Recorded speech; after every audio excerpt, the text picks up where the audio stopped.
கொல்லையில தென்னை வைத்து குருத்தோல பெட்டி செஞ்சு சீனி போட்டு நீ திங்க செல்லமாய் பிறந்தவளோ.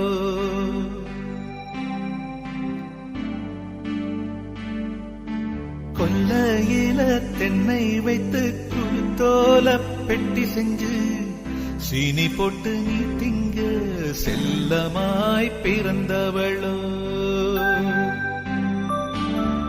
மரக்கிளையில் தொட்டில் கட்ட மாமனவன் மெட்டு கட்ட அரண்மனைய விட்டு வந்த அல்லீராணி கண்ணுறங்கு.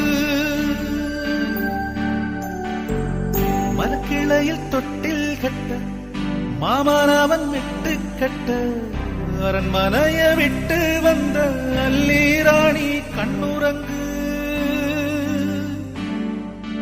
கொல்லையில